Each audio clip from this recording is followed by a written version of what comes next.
Assalamualaikum juragan-juragan, kembali lagi di Hanasel. Ini kita kedatangan pasien Oppo A5s ya. Ini kacanya sampai bolong ya, sampai kelihatan okanya, kacanya udah pada jatuh. Dan ini kalau kita lihat secara detail ada garis di LCD ya, tapi LCD-nya masih bisa dipakai. Karena kalau ganti LCD satu set itu mahal ya, lebih baik kita ganti kacanya aja karena menghemat biaya dan juga LCD masih bisa dipakai ya. Dan garisnya tidak terlalu kelihatan. Langsung aja kita bongkar ya kan ya. Setelah kita panaskan di separator kira-kira 1 menitan, ini kita congkelkan pakai mika bekas tempered glass ya. Ini alat sangat berguna sekali ya. Bila mana habis pasang tempered glass, mikanya yang dibuang ya, kalau bisa dikumpulin karena sangat berguna ya. Ini kita masukkan mika tipisnya ke dalam backdoor ya. Untuk Oppo 5s ini backdoornya ada 2 lapis ya, backdoor atas dan backdoor tengah, yaitu tulangan casing ya, bagian tengah. Setelah dibuka nanti kita ketemu baut. Oh, ternyata fingerprintnya sudah putus ya, dan ini udah nggak segel ya. Nanti setelah kita buka baru kelihatan tampak mesin ya. Dan kalau yang penasaran, ini kenapa di ujung obeng saya ada ini ya, lakban kertas ya. Itu dalamnya ada magnet ya kan ya, karena obeng murah itu nggak ada magnetnya ya, ada tapi kurang nempel ya. Jadi saya akalin pakai magnet bekas speaker ya, itu recommended sekali ya untuk membuka baut-baut seperti ini nih di casing HP. Itu sangat berguna sekali ya, apalagi pas masang baut ke HP ya, itu sangat enak ya. Jadi kita nggak usah ngambil bautnya lagi, langsung nempel. Kita buka dulu bautnya semuanya satu persatu, jangan sampai hilang ya kan ya bautnya ya, nanti kalau hilang malah berabe ya. Karena kalau sudah hilang itu kita ganti pakai baut yang lain, terkadang bautnya kepanjangan atau ada yang kependekan. Nanti kalau kepanjangan juga itu bisa merusak LCD, itu bisa tembus ya ke LCD. Saya pernah kejadian kayak gitu, dan itu jadi pelajaran penting buat saya, karena waktu itu bautnya hilang ya. Waktu itu di Oppo Vivo ya 83 itu tembus ya, sedangkan Vivo 83 itu bagian backdoornya bukan besi, maksudnya bagian belakang LCD-nya itu bukan besi ya kan ya, itu masih plastik gitu dia. Jadi kalau tembus itu bisa mengakibatkan pecah ya. Ini kita buka dulu casingnya, lumayan keras ya. Kita buka pakai kuku. Nah, setelah seperti ini kita congkel bagian baterai dulu ya, jangan congkel bagian yang lain dulu ya kan ya. Kita biasakan itu baterai dulu, karena kalau congkel bagian yang lain itu bisa mengakibatkan konslet ya. Cabut baterainya, ternyata lumayan keras ya. Ini menandakan baterai masih ori ya, kelihatan dari bentuknya. Jadi masih ori. Kita panaskan dulu separator kira-kira beberapa menit. Setelah kita panaskan 1 menit separator, baru kita congkel-congkel ya. Masalah mesin dipanasin di separator itu aman ya, bahkan teknisi-teknisi yang sudah jago itu dia merepair LCD itu tidak bongkar mesin ya, langsung ya. Jadi mesin masih segel ya. Nanti lain waktu kalau ada pasien lagi nanti kita coba ya. Ini setelah dipanaskan di separator LCD-nya, kita pakai alat ini ya untuk menarik LCD-nya. Alat ini juga sangat membantu ya, walaupun murah harganya tapi ini sangat membantu sekali buat saya. Dan untuk yang pemula baru-baru belajar kayak saya ini sangat penting ya, karena dengan alat ini kita bisa mencongkel LCD-nya tuh dengan aman ya. Karena kalau nggak pakai alat ini, terkadang dulu itu saya pernah masuk ke bagian tengah LCD. Nah, kalau kita congkel pakai ini, nanti kan kelihatan tuh bagian bawah LCD-nya, baru di situ kita masukin mika tipis bekas tempered glass ya. Dan itu sangat aman sekali ya. Kalau kita nggak tahu, nggak kelihatan bagian belakang LCD-nya itu, kita masukin mika, terkadang masuk ke tengah LCD, dan itu bisa mengakibatkan LCD rusak ya. Sebenarnya nggak rusak sih, cuma backlight-nya aja yang kotor. Nah, kalau sudah kena backlight yang kotor itu susah banget nyarinya. Ada beberapa tipe yang jual, tapi untuk Oppo 5 ini saya belum pernah lihat ya. Waktu itu saya cari di online cuma Redmi Note 8 sama Redmi 4A gitu-gitu. Cuman untuk Oppo A5s belum pernah lihat ya. Nanti kapan-kapan kita bikin tutorial cara ganti backlight ya, kalau ada pasien ganti backlight ya. Ini kita singkirin dulu kaca-kaca serpihannya. Ini hati-hati ya, kan tajam. Nah setelah seperti ini udah enak nih, ini sudah masuk ke bagian bawah LCD ya. Tinggal kita kasih cairan ya. Cairan yang saya gunakan adalah cairan Pertamax, karena saya nggak biasa pakai minyak kayu putih ya. Kalau sudah seperti ini kita langsung belah aja ya kan ya. Ini saya pakai suhu separator itu 85 ya, kebiasaan saya, tapi tergantung merek separator agan-agan ya, biasanya di angka berapa. Ini saya belah dari atas ya, karena dari bawah itu sudah sangat retak ya. Nah sudah seperti ini kita metode telentang ya, dikarenakan hasilnya bagian bawah itu udah bolong. Saya juga bingung ini yang punya ngetiknya gimana ya. Kita bersihin dulu bekas kaca-kaca yang pecahnya, hati-hati ya, ini tajam banget, sama aja kayak kaca bekas beling itu, bekas gelas itu, piring itu tajam ini. Nah ini kita metode telentang ya. Kalau metode telentang ini separator dimatikan aja ya, karena kalau kepanasan nanti backlightnya bisa copot. Kita pelan-pelan aja, kalau berhasil ya rezeki, kalau nggak berhasil ya kita ganti full set ya kan ya. Karena setiap saya dapat pasien seperti ini pasti saya kasih garansi ya, kalau bila mana saya gagal saya ganti LCD full set ya. Pelan-pelan aja ya kan ya, pelan-pelan pelan-pelan pelan-pelan pelan-pelan, dan alhamdulillah ini sudah lepas ya. Tinggal kita ujung-ujungnya nih kita bersihin bekas-bekasan yang pecah-pecahannya ya. Ini kita bersihin serpihan-serpihan bekas pecahannya, kita bersihin. Nah setelah itu kita bersihkan menggunakan alat ini ya. Untuk pemula seperti saya wajib banget punya alat ini, karena apa? Karena ini mempercepat pekerjaan.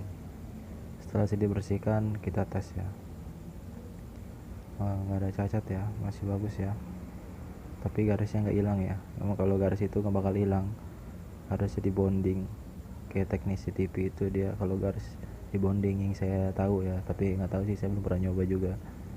Setelah kita tes bagus kita lanjut pemasangan oka ya.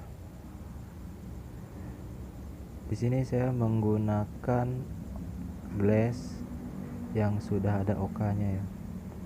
Kenapa saya pilih ini? Karena ini enak. Yang pertama itu sudah terpasang okanya di glassnya, jadi cepet pengerjaannya, dan saya nggak pernah gagal kalau pakai yang seperti ini. Saya pakai merek Mitsubishi ya. Kita bersihkan dulu pakai cara pertama, kita masukkan ke dalam frame ya. Sebelum kita lakukan seperti ini, itu wajib dibersihkan dulu ya framenya, bekas-bekas lemnya dan bekas kaca-kaca pecahannya, karena itu bisa mengganjal pas kita presisikan antara glass dan LCD, itu bisa mengganjal ya, dan itu bisa mengakibatkan miring. Saya pernah kejadian seperti itu, makanya pelajaran banget buat saya setiap saya gagal. Ini kita tinggal buka okanya di glassnya. Pembukaan oka ini, plastik okanya ini harus hati-hati juga ya, karena kalau udah gagal itu nggak bisa dipakai, kita harus beli lagi okanya ya, kita pasang manual. Nah, kita tarik, setelah itu kita presisikan ya, pastikan LCD sudah benar-benar presisi ya kan ya. Kita pasang, tekan-tekan dikit bagian bawah. Nah sudah ya, tinggal kita urut ya, urut bagian dari bawah dulu, pelan-pelan pelan-pelan pelan-pelan, sabar aja, pelan-pelan. kita lihat masih presisi ya, dan ujungnya kita kasih jarak ya, pelan-pelan pelan-pelan dari bawah ke atas. Kita tekannya pakai perasaan aja ya kan ya, jangan pakai tenaga dalam ya. Pelan-pelan pelan-pelan pelan-pelan, jangan sampai ada gelembung yang tersisa. Kalau masih tersisa berarti kita harus masukkan ke bubble remover ya. Kalau yang baru belajar seperti saya, usahakan minimal aja ya, minimal kita harus punya bubble remover ya. Yang rakitan itu murah ya, saya beli itu 400.000 di Shopee. Nah itu recommended ya, bermanfaat banget, aman kok. Saya beli itu yang rakitan, aman. Karena kalau belajar seperti ini takutnya masih ada sisa gelembung ya, jadi kita harus sedia payung sebelum hujan. Ini kita lepas bagian atas karena sudah setengah, dan kita tarik lagi, kita tekan lagi, kita tekan lagi dari bawah. Kalau udah sampai atas banget baru kita ke sebelah pinggir ya, nanti finish di pinggir ya. Pelan-pelan pelan-pelan, set. Alhamdulillah sudah selesai ya. Dan ini kinclong ya, karena tadi masih ada sisa gelembung sedikit, jadi saya masukkan ke bubble remover sebentar aja ya, cuma 3 menit sampai 5 menitan ya, di tekanan 120 PSI. Ini kita tinggal pasang LCD nya ya. Kita kasih lem, saya menggunakan lem B7000 atau T7000 ya, sama aja sih sebenarnya, karena saya selama pakai lem itu nggak ada perbedaan menurut saya ya, kecuali waktu pernah pakai merek mekanik ya, warna putih itu ada perbedaan sedikit, jadi cepat kering. Tapi masalah lem nggak masalah sih ya, selera aja. Kalau saya pakai murah-murah aja lah, yang penting cuan ya. Ini ada sisa sedikit serpihan kaca. Setelah kita kasih lem, kita langsung pasangkan aja LCD nya ke frame ya teman-teman ya. Pastikan nggak ada kotoran di tengah-tengah frame ya.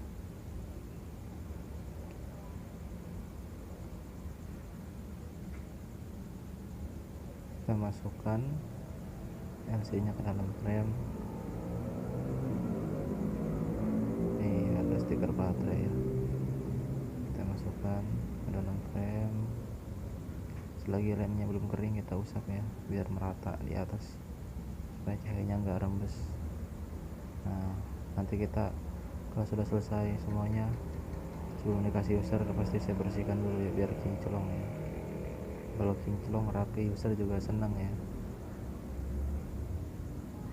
Kita masukkan soketnya, kita pasang, kita rapikan, baru kita pasang baterai ya.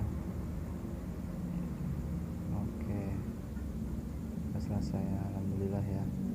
Pemasangan glass ke LCD sudah selesai ya ya. Tinggal kita pasang baut di bagian mesin 1. Nah kita baut sebagaimana tadi, baut itu kita buka ya, posisinya di mana. Kadang saya juga suka kelupaan sih. Nah ini dia nih, saya juga kelupaan, ternyata bukan di sini lubangnya. Nah ini sudah benar, kita pasang bautnya. Ini apa ya, oh bekas itu fingerprint. Oke, kita pasang casing, set. Nah ini kurang presisi ya. Nah sudah rapi, kita tekan backdoornya ya sampai rapat. Ini belum rapat ya,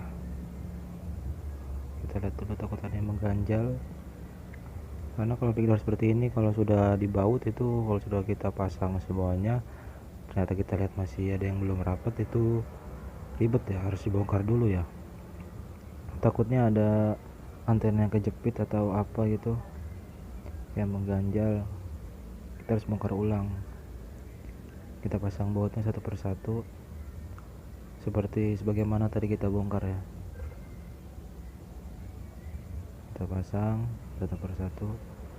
Nah, ini dia fungsinya nih, magnet yang bekas speaker ya, sangat berguna. Kita tempelin di ujung obeng juga, itu udah nempel kan. Kadang saya kalau nggak pakai magnet itu suka jatuh ya, suka kesel. Tapi setelah pakai magnet ini alhamdulillah enak dan cepet juga kerjaan jadinya. Kita pasang bagian bawah juga, jangan sampai lupa. Dan sebelum kita pasang backdoor yang paling atas itu, tulangan tengah ini kan tadi ada lemnya, ini kita bersihin dulu nih sampai bersih nih, karena kalau nggak dibersihin kadang suka ganjel, maksudnya tuh suka ngangkang ya, bekas-bekas lemnya. Jadi supaya rapi itu kita jangan males ya, kita harus benar-benar bersih nih, biar nanti kalau pas dikasih user kan, user lihat wah bagus, dia senang. Nanti kalau udah senang seperti itu, dia puas dengan jasa servis kita, nanti dengan sendirinya dia mempromosikan ke teman-temannya atau ke saudara-saudaranya. Oh, saya pernah diservis nih, oh maksudnya HP saya pernah servis nih gitu, di teknisi ini, di counter ini servisnya bagus kok gitu kan, rapi. Nah, itu dia poin pentingnya untuk pemula-pemula seperti saya ini nih, yang belum punya nama, yang belum punya gelar itu ya, belum terkenal lah istilahnya. Dan ini kita tes masih bagus LCD-nya ya, cuman garis doang tadi. Yang punya juga minta diganti kacanya aja kalau bisa, ternyata bisa, alhamdulillah. Oke, sekian dari saya tutorial kali ini, semoga bermanfaat buat teman-teman teknisi yang pemula seperti saya. Jangan lupa like, share, dan subscribe ya. Semoga hari-harinya semakin bahagia dan semakin lancar rezekinya ya. Terima kasih.